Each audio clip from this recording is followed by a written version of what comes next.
Good. Welcome, everyone. Welcome to this INA webinar on integrating emergency communications into critical infrastructure frameworks.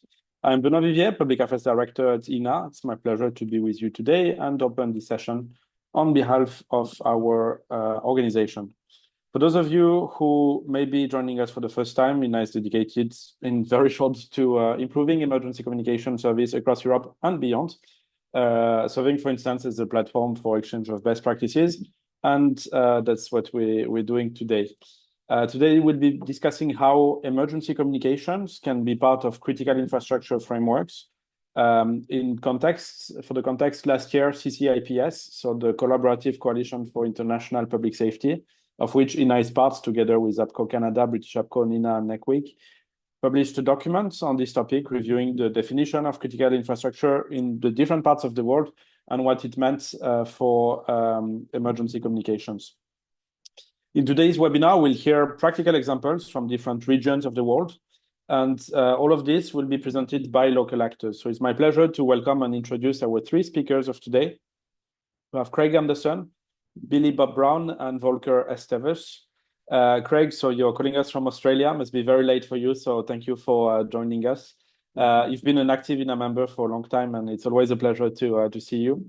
You've been working on technical, operational, and strategic elements of emergency communications for many years in both states of Victoria and Queensland, and you're now Director of Public Safety Communications Program at the Queensland Police. And since 2023, you're also Executive Chair of NECWIG, which is the National Emergency Communications Working Group for Australia and New Zealand.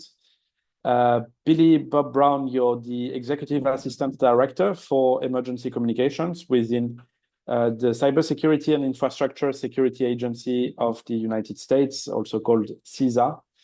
And finally, Volker Esteves, you work for the Inter-American Committee Against Terrorism, which coordinates the network of government computer security incidents response teams from the member states of the Organization of American States. Before we hear from you, a few housekeeping points, a few logistics details.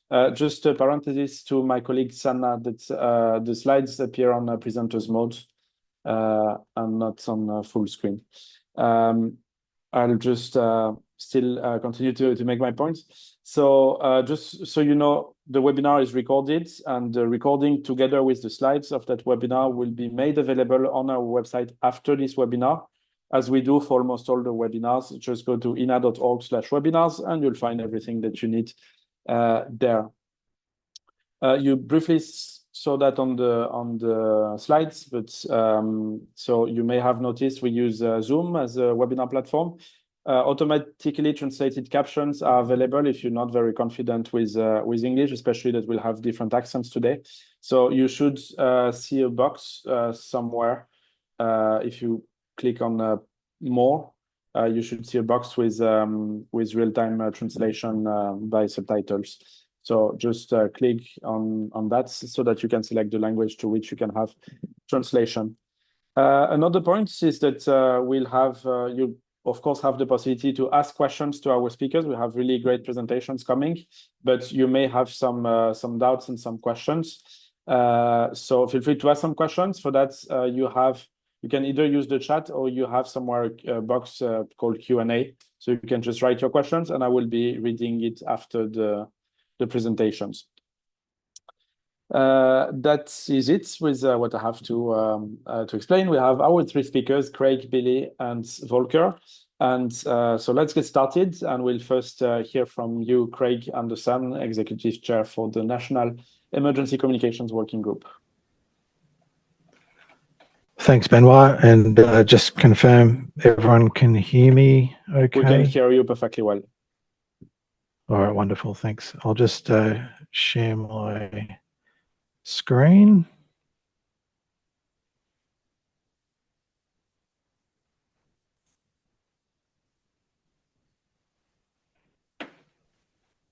Just wait for that to come up.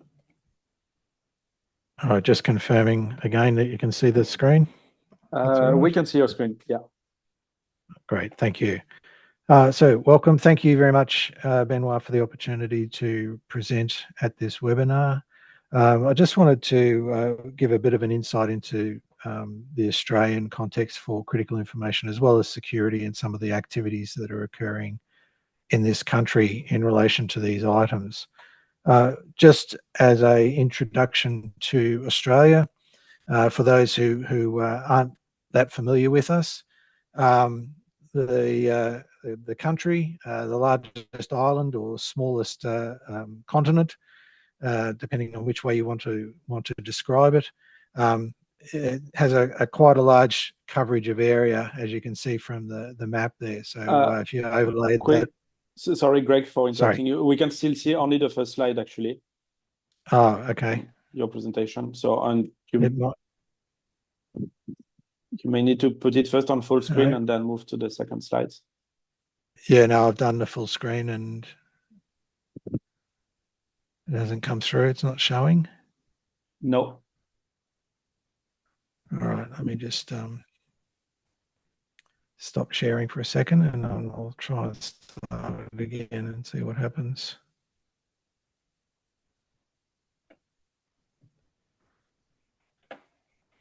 So, apologies for this. No worries.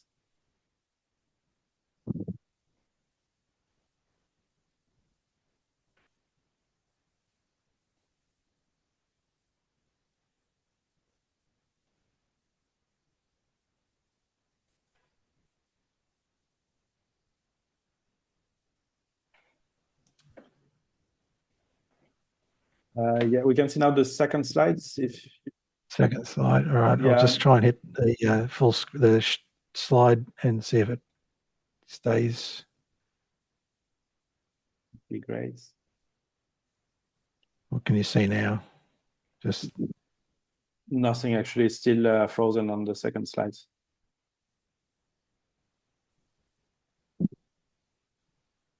Nothing moving. All right. No. Let me go back. What about if I guess is that working? Yeah, it is working. Yeah. That's no worries at all. We can see it now, so that's all fine. All right. So sorry. So again, going back to where I was. So for those of you who aren't very familiar with Australia, as you can see on the map, it's from a land perspective, land mass perspective, it is quite large, covers pretty much all of Europe. We have a population, even though we've got a fairly large land area, we've only got a population of around 27 million, just under 28 million. Our environment works off of the 000 service. And in 2024, out of that 27 million odd people, we had nearly 15 million calls made to the 000 service. So almost 50 or more than 50% of the population in real numbers. We have 3 national PSAPs, one located in Sydney, one in Melbourne, and one in Adelaide. So they're all based around the east coast or the southern part of the country. And more than 40 second stage PSAPs dotted around the country across the different agencies in each of the states. Some of the smaller states have only got 3, one for each of the police, fire, or ambulance services, whereas other states such as Queensland, where I'm based, have more than 20 dotted across the state for mixed in with each of the 3 agencies. Our operating model is very similar to what probably a lot of the visitors to this webinar are familiar with. The first point of contact is through our national PSAPs. They are operated by Telstra, which is our national, one of our national carrier networks, under a contract with our Commonwealth government. When they take the call, their response is to seek location of the person, which can be a town, it can be a city, or in some cases a bit broader than that. And the service that they are seeking support from. Once that occurs, they then warm transfer. They do a warm transfer to the requested emergency service organisation in the state that that person is located. By warm transfer, I mean that the national PSAP stays on the line until the emergency service organisation has answered. If they do not answer at the first point of contact, the national PSAP has the opportunity or the capability to recover that call or return that call back to the national PSAP. They then wait an amount of time and then represent the call to a secondary in-dial number. And they can do that up to 6 times to make sure that the calls are answered. That's used less and less now, as a lot of the centres are now on intelligent queue management systems like Genesis. Unlike previous times where the call had to be delivered to specific ESOs, going to a primary ESO PSAP will then allow the call to be delivered to whoever the first available operator is in whichever centre they're sitting. We also get AML, again, which a lot of you would already have access to, the Advanced Mobile Location. And if the request that comes through is requiring a multi-agency response, mostly the agencies can interact with each other via electronic means. We have a couple of ways of doing that. Some of them are using CAD to CAD. We also have a locally developed electronic messaging system called iSEMS, which allows messaging between the agencies, but also into other affiliated services such as transport or the essential services like electricity and those sorts of things, so that if there are messages or if there is contacts that need to be made into those networks, we have an electronic means to be able to do that as well. As part of our legislative arrangements with 000, each of the carrier networks are required to have a CAMP-on capability, so that if there is an interruption to a primary network for a caller through a mobile device, they are able to camp on, or they're able to roam onto an alternate network to make a 000 call. They can't use it for normal calling or personal calling, etc. But the 000 network has that capability to be able to run networks. And it's one of the things that it's got the highest priority across the network, so that we make sure that those calls are coming through. Similarly, at an agency level, some of the agencies have also created dual network capability within their environments to give some redundancy at the PSAP level as well. So from a critical infrastructure perspective, Australia has the SOCI Act, which is the Security of Critical Infrastructure. It was established in 2018, and in 2024 it contained a number of systems, but in 2024 there were another 46 systems added to it, which brought the total number to over 200. As you can see on the screen, it covers defence, finance, health, food, transport, as well as communications. In communications, it's defined as critical assets, telecommunications assets, broadcasting assets, or domain name systems. But to be considered for inclusion in the Act, those facilities need to be able to demonstrate they would have a significant impact on social economic well-being for the nation, or affect Australia's ability to conduct national defence or ensure national security.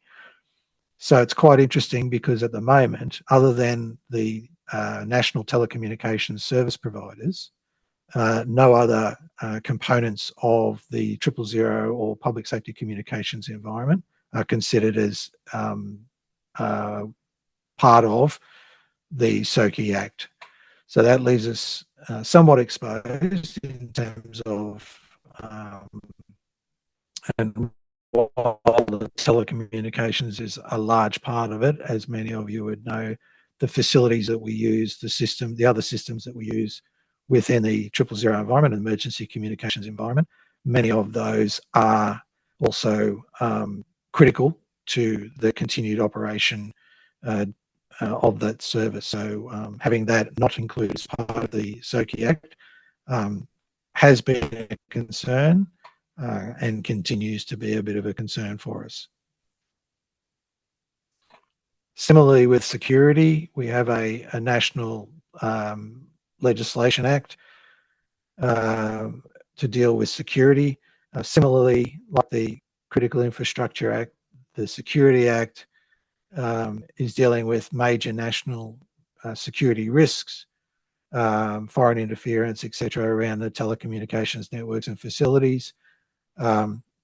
Recently, in 2022, as an example, one of the financial institutions was found to have breached its licensing obligations to adequately manage its cyber security risks. And from a public safety perspective, this is obviously a concern for us because of the nature of the information that we hold, the nature of the information that we share, and ensuring that that is protected both from a privacy perspective, but also from a operational security perspective. Again, like the SOCI Act, the security reform doesn't specifically identify emergency communications within it. Generally, though, each of the PSAPs, each of the organisations align to some of the security principles, I guess, or the policies around Essential 8. We do some practices around air gapping our things like our CAD systems to ensure that they don't have direct access to the internet. But the challenge is that there is no national standard as such of what good practice would look like. And so implementation varies across the country.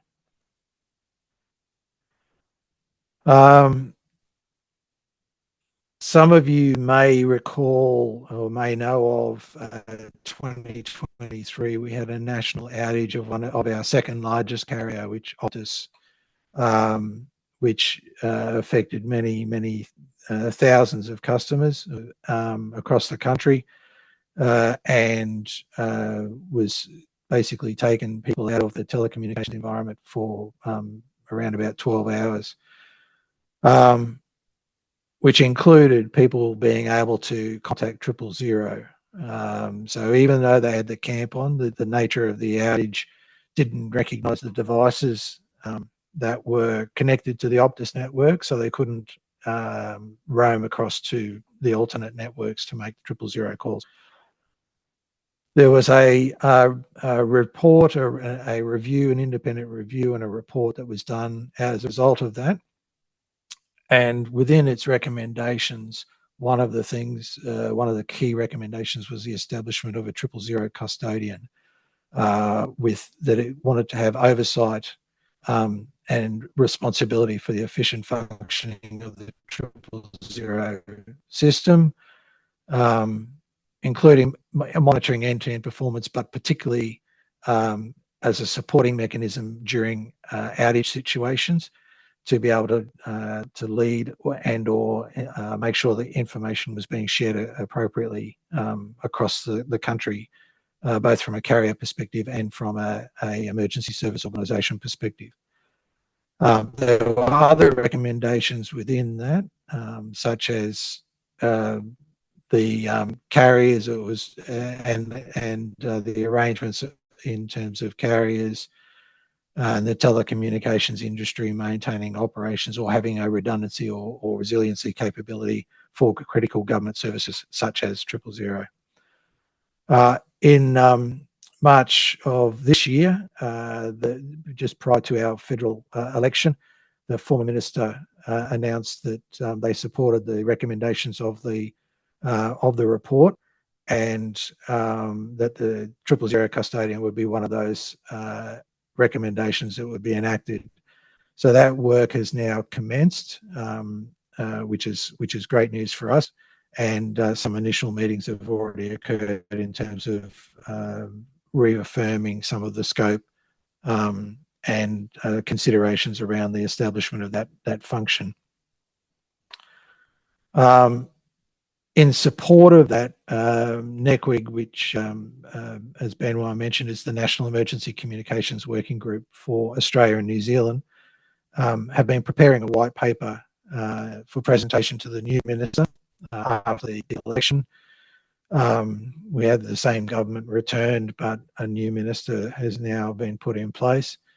And within that, we've acknowledge, I guess, and are very supportive of the establishment of the custodian, because it places it at the centre of the improvements of the service. And again, some of you may be familiar with the challenges of advancing the national emergency communication systems, both from a political perspective, but also from a maintaining currency with technology and also with community expectation.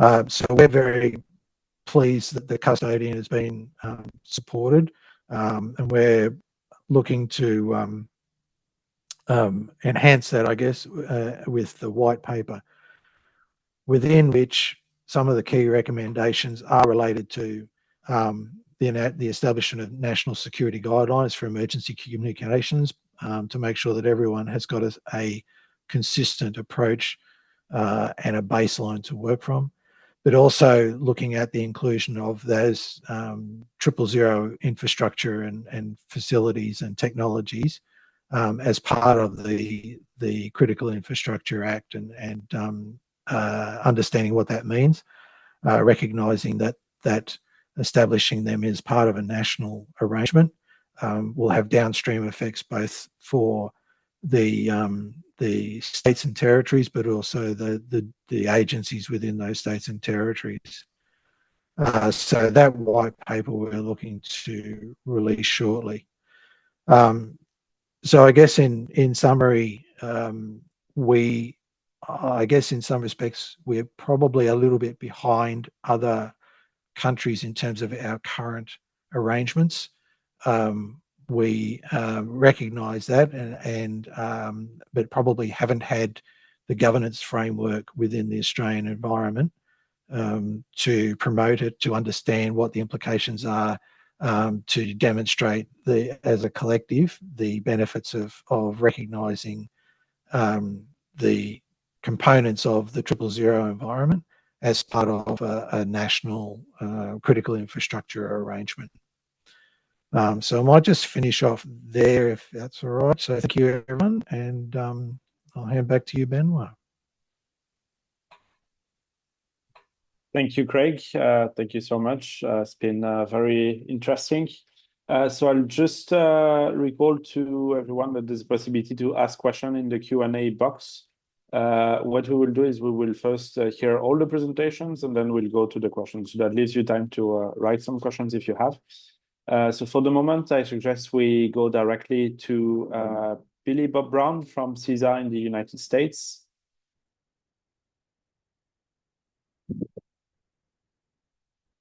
We can see your screen. We just can't hear you, Billy.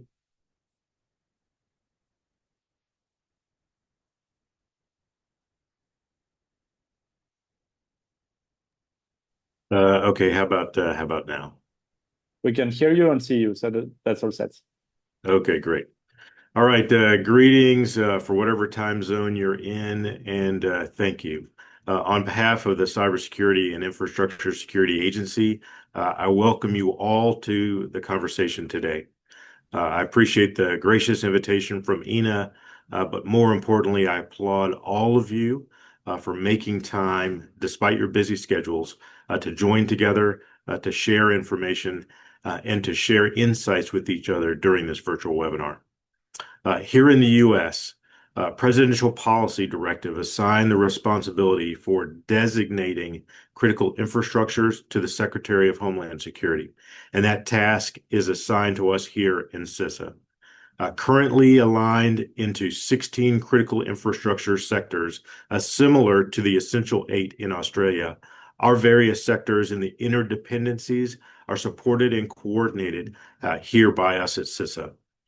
We do not specify emergency communications as a separate sector, but we do have a single sector designated for emergency services with all public safety disciplines included. Similar to Australia, we use the National Emergency Communications Plan as a methodology for gaining alignment across the country. Within the emergency communications field, we feel responsible to think deeply about challenges we face, to have open minds that see opportunities, and to be inspired by innovation that can accelerate saving lives. The future begins right here with all of us considering what is possible. For those of you I know well, it is no secret. For those who don't know me yet, I am a dreamer. We are all interconnected. Like the honeycomb here, I believe there is strength in structure. But we must also recognize that our growing internet protocol landscape brings vulnerabilities as well. Cybersecurity or information security used to be something only a few considered. Today, all of us must consider it and work together to improve it. To preserve critical communications, we must grow with the technology landscape. We must embrace change, always moving toward the horizon. In that place of a growth mindset, I want to challenge the meaning of the word priority. Many think of it as me first, you second. I argue that as we consider the cyber adversity and adversary challenges of our generation, we need to rethink about priority as it starts with you and it ends with us. Emergency communications support the vital nationwide services. Every good government on the planet is concerned with the same positive outcome, the safety of the citizen. In times of duress, all of our critical infrastructures work together to achieve that outcome.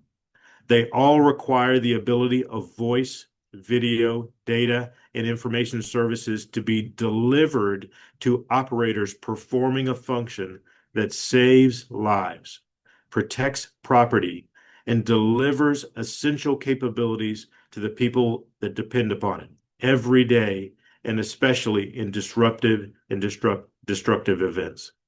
This emergency information is required on demand as needed and as authorized to perform those mission essential activities. Here we talk about it as the emergency communications ecosystem, a fully interconnected flow of information. Emergency numbering like 000, 112, 911 interconnected with dispatch capability, and the sharing of information between response officials on scene in local operations centers or larger regional and national centers, all interconnected with capabilities to warn citizens of growing hazards using alert and warning capabilities to inform. And also interconnected are all of those critical infrastructure entities, as well as citizens, sharing information publicly to organize and assist. Just like priority, it starts with you and it ends with us.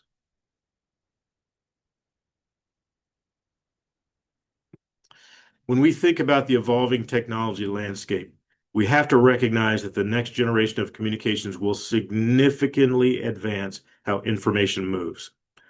This will be true of every aspect of voice, video, data, and cloud services that support emergency officials.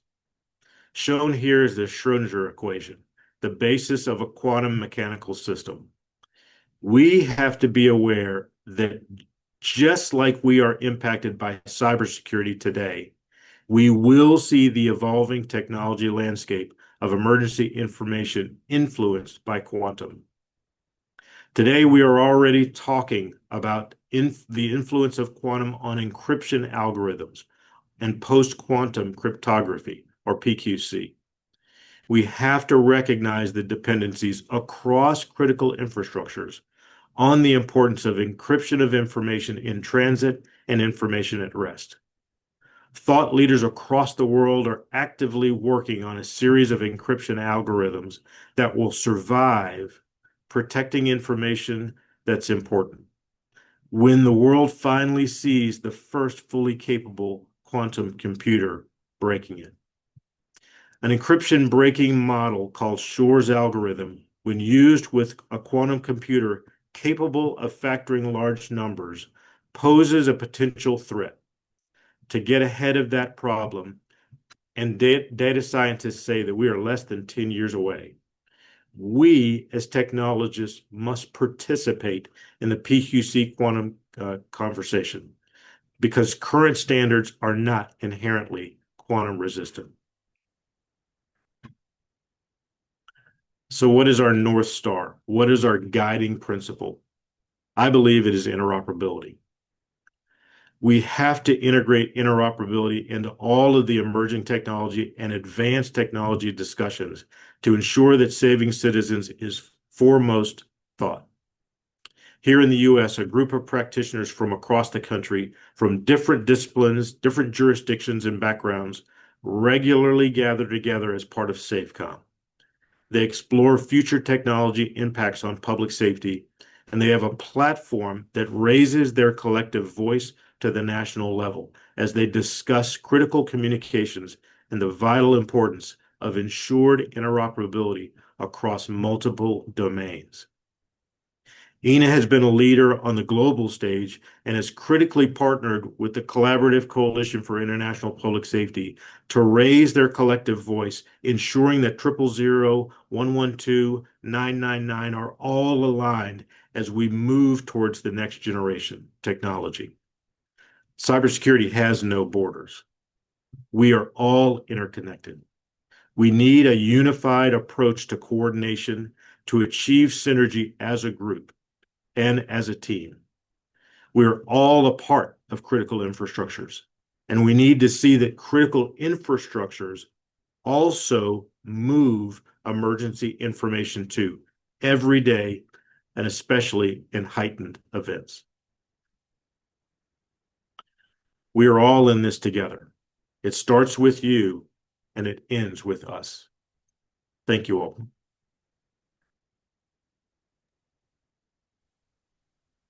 Thank you, Billy. It's been a really great presentation and very important words that you said. Just to highlight, still possibility to ask questions in the Q&A box, and we'll take all the questions after the presentations. Until then, I'll give the floor now to Volker Esteves from the Americas, actually representing the Americas, the Organization of American States. Volker, the floor is yours. Okay. Thank you.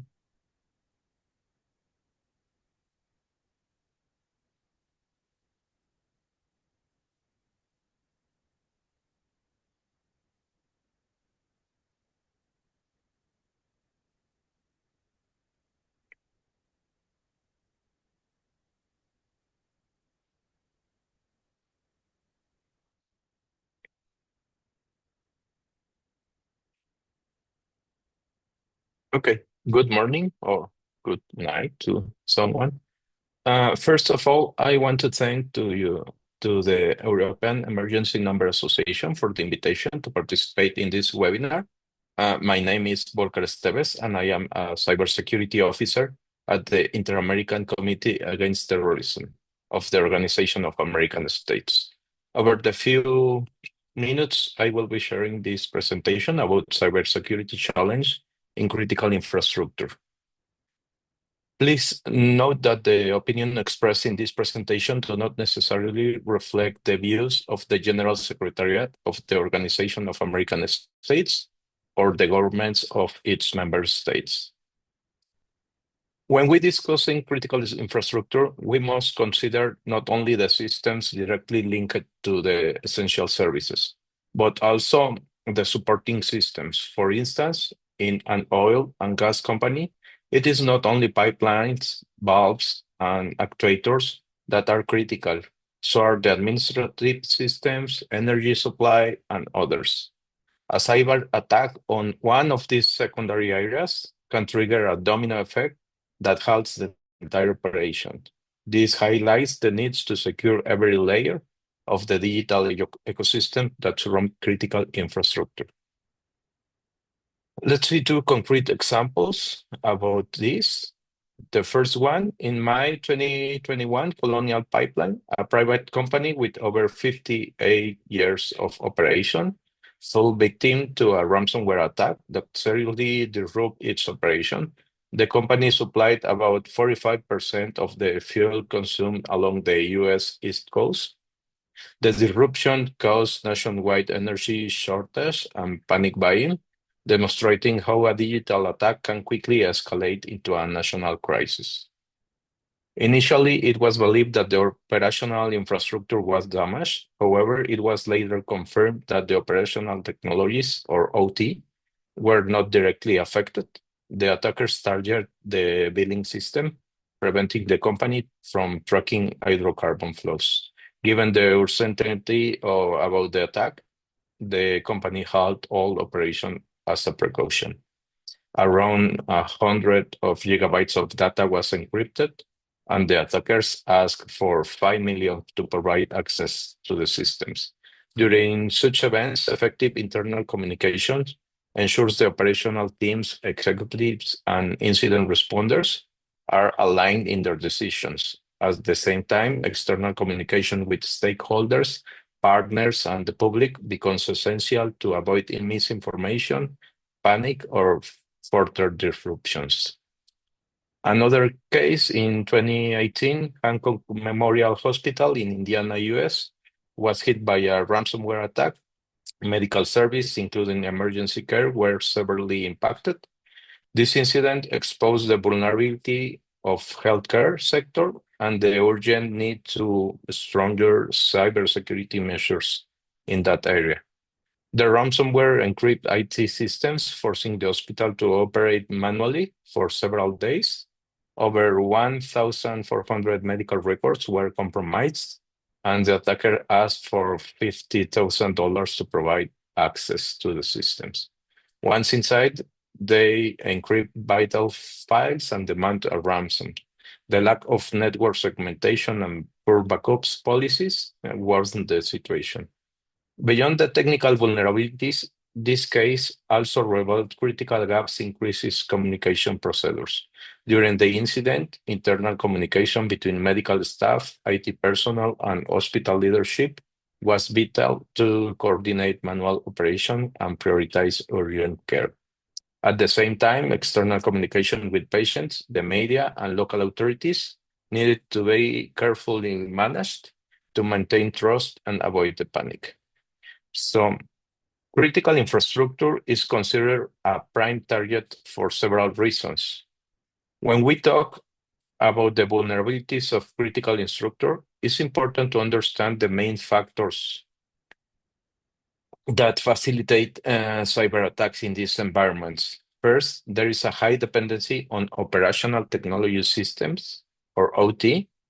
These systems are often outdated, were not originally designed with cybersecurity in mind, and are now increasingly connected to the modern IT networks. So this integration exposes them to new attack surfaces and increase the risk. And second, we must consider supply chain risk. Many organizations rely on third-party vendors whose cybersecurity practice may not meet the necessary standards. A weak link in the supply chain can become an easy entry point for attackers, with the potential to impact multiple interconnected systems.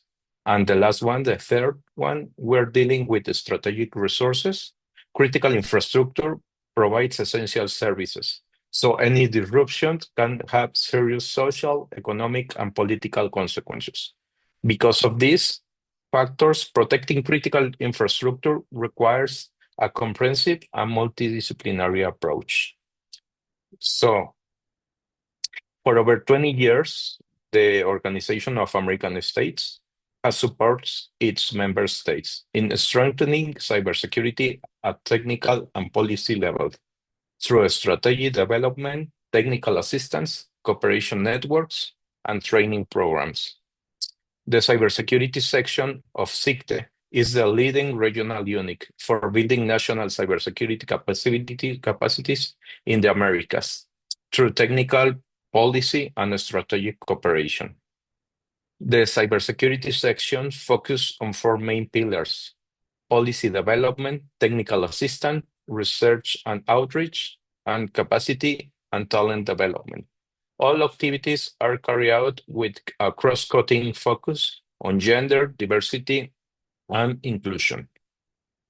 We assist member states in developing, updating, and implementing national cybersecurity strategies. These strategies guide state action and align diverse actors toward a coherent national defense posture. The cybersecurity section also promotes sustainable technical communities to share knowledge, strengthen capabilities, and foster regional cooperation against common threats. These networks span strategic domains such as trust building, technical empowerment, and inclusion. CBMs, the confidence building measures, foster trust and transparency among states to reduce the risk of cyber conflict. C-Secures empowers women in cybersecurity through training, mentorship, and leadership visibility.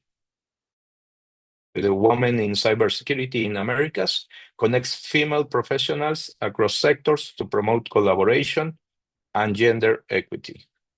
And CECIRT Americas is the regional network of governmental CECIRTs from the OAS member states. This network currently includes 52 CECIRTs from over 22 countries, covering national, sectoral, and military teams. So let's remember, a CECIRT is a computer security incident response team, and the CECIRT is a specialized group dedicated to delivering cybersecurity services to a specific community. CECIRTs are responsible for incident response. They detect, manage, and mitigate cybersecurity events. Another critical role is the threat monitoring. These teams continuously scan for malicious activity to identify indicators of compromise. In addition, CECIRT provides technical assistance, helping organizations detect vulnerabilities in their systems and recommending appropriate mitigation strategies and security measures. They play an important role in training and awareness by delivering cybersecurity education. They help to ensure that there are established communication protocols and channels in place to coordinate with stakeholders, share real-time information, and manage the flow of updates across affected sectors. So, due to previous functions, CECIRT Americas Network offers the following service to its CECIRTs: agile communication channels, threat intelligence sharing, maturity evaluations, and training and cooperation opportunities. As we said before, in situation of cyber crisis, agile communications between CECIRTs is essential to ensure an effective and coordinated response. And to support this, the network maintains an up-to-date contact directory which includes over 500 specialists from across the region. This resource enables direct communication with one or more members of the network. An email distribution list is also in use, through which CSIRTs can issue alerts, share indicators of compromise, or request specialized technical support. Additionally, there is an informal instant messaging group where members quickly share articles, technical observation, or relevant news. And finally, a Mattermost platform is currently under development, which will enable the creation of technical working groups to collaborate in real time on specific topics. Thanks to these communication channels, CSIRT are able to maintain constant, fluid, and effective interaction, which reinforce their capacity for prevention, containment, and recovery during cyber incidents. CSIRT Americas Networks provides 24/7 threat intelligence.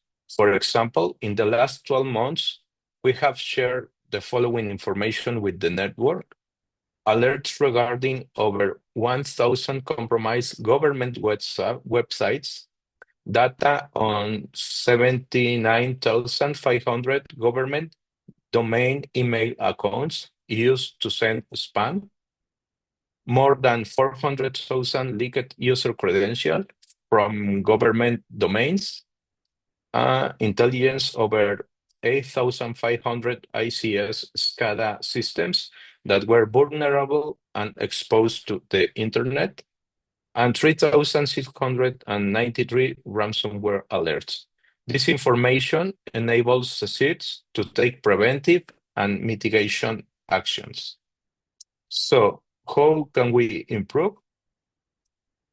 One of the first priorities when strengthening cyber resilience is to implement clear crisis communication protocols.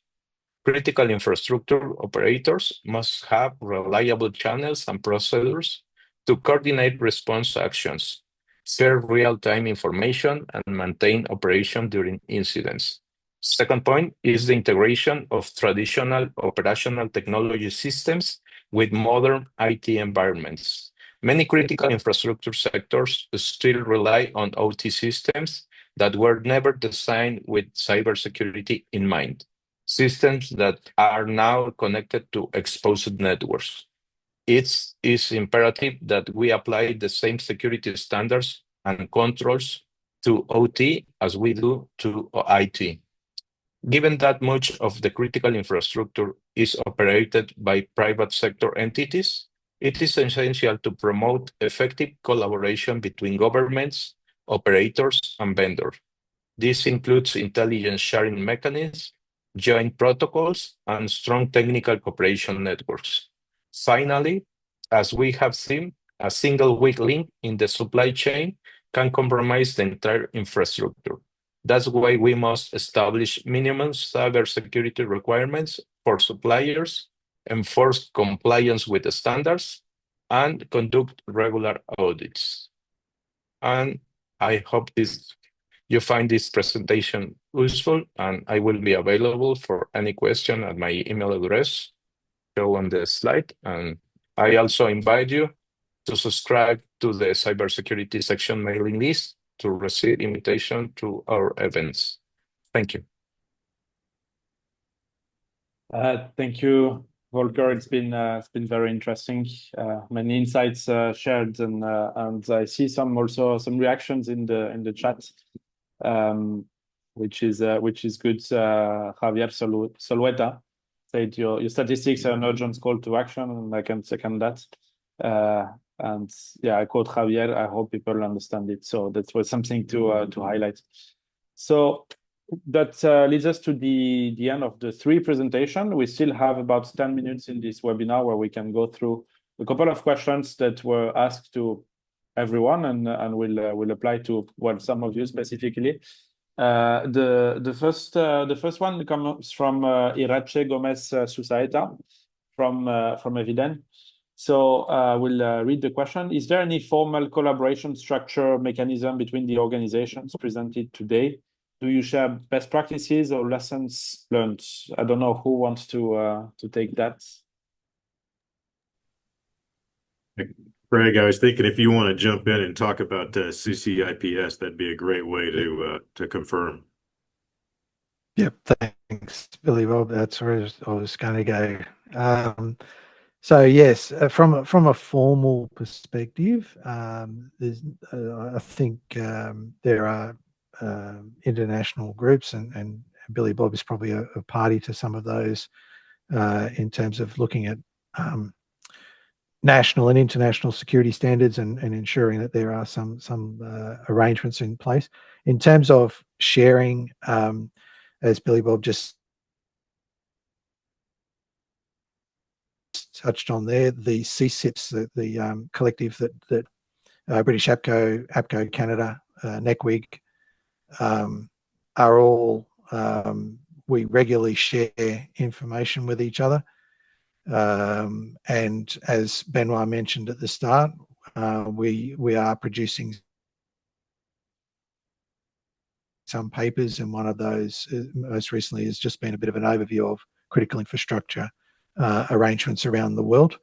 And we will continue to share information about our own postures and continue to collaborate on information that we can make available to everybody. I think an important part, though, is where the CSIPs is not there to necessarily tell people how to do things or what to do. Each organisation and each jurisdiction has their own requirements that they need to meet and their own procedures that they need to follow. But what we are looking to try to do is to present to people good practice, best practice in various regions that people can learn from and look to apply in their own areas.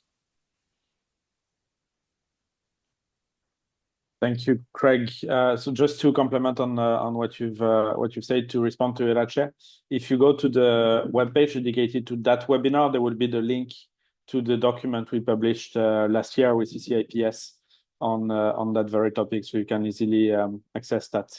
I don't know if you want to, Billy, Volker, you want to add something to that? You don't have to, just if there's something.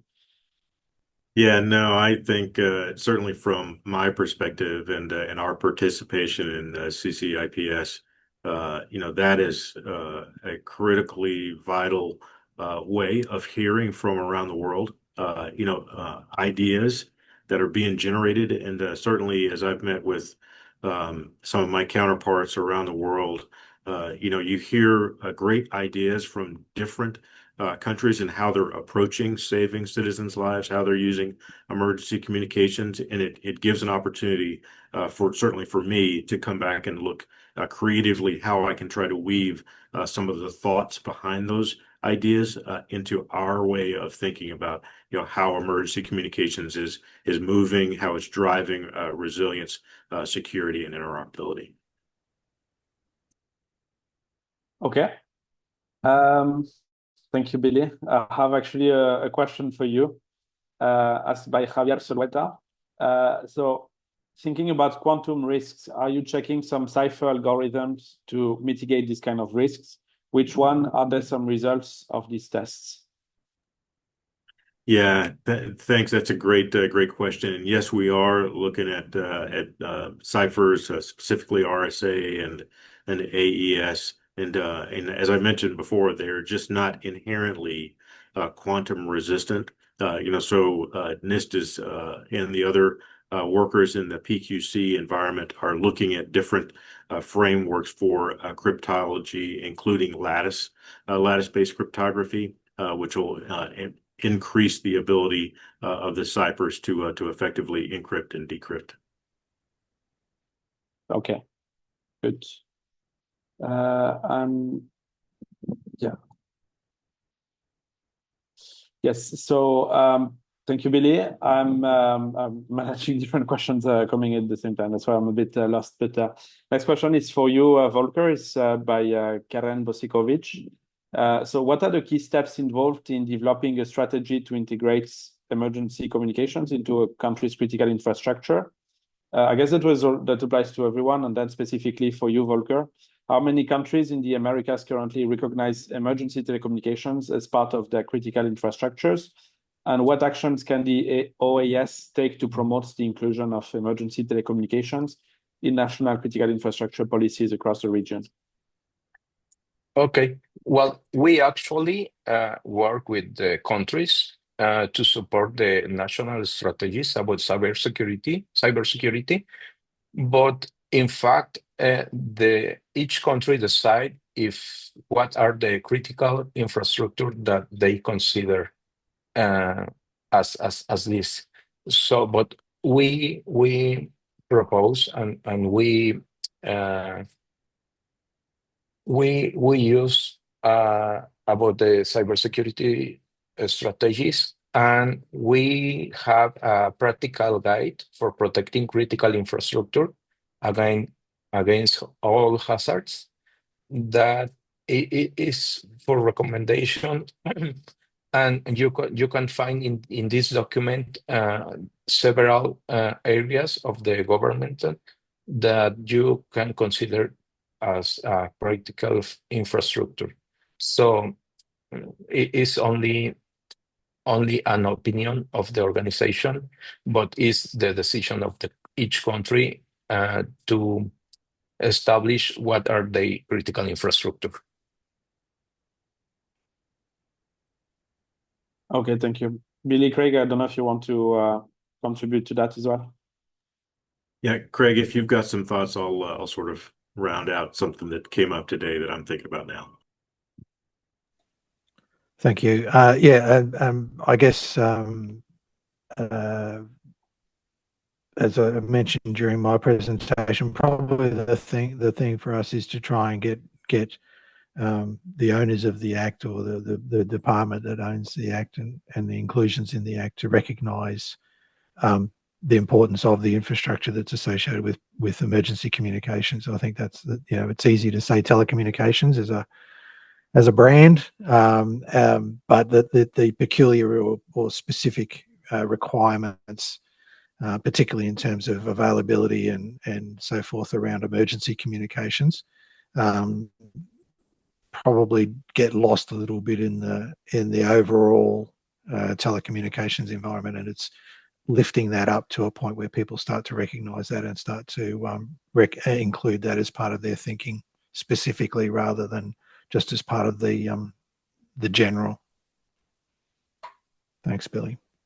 Yeah, no, that was great. Thanks, Craig. And as we've been talking about that a little bit in CCIPS, interestingly, I just want to say thank you to Karen, because that was a great question, because the way that you posed it actually caused me to start thinking just a little bit differently. And I just now realize that one of the avenues I had never considered, even in all the times we talked about it, trying to figure out how do we broadly take that idea of emergency communications to different countries, could be a venue that I hadn't considered before, the International Telecommunications Union.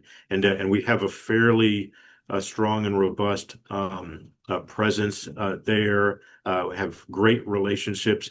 And the ITU produced a document called the National Emergency Telecommunications Plan, sort of a process guide, a few years ago, and it's due for some renewal. And I was just thinking maybe we could try to get the idea of emergency communications as part of critical infrastructure introduced in that guidance document that all of the countries use to understand how they think about at the national level, ensuring the availability of emergency information. So great job, Karen. Thank you for bringing that up. And that's another vector that we'll try to continue to pursue. Excellent. What's a good way to conclude this webinar? I think it sums up also the spirit of CCIPS, and this discussion platform is really from a contribution of everyone that the best ideas arise, actually. So that's a good way, I think, to end that webinar. It's here in Central Europe. It's 3:30, so that's the end of our webinar. It's probably much later for you, Craig, and much earlier for you in the Volker and Billy in the Americas. Thank you a lot for joining us from anywhere in the world. So this webinar was recorded. So if you ever want to listen back to it, you can always have a look at that. It will be on our website in the next few hours, ina.org/webinars. And you can also find a link to the document. And thank you for your time. Thank you for joining. See you soon.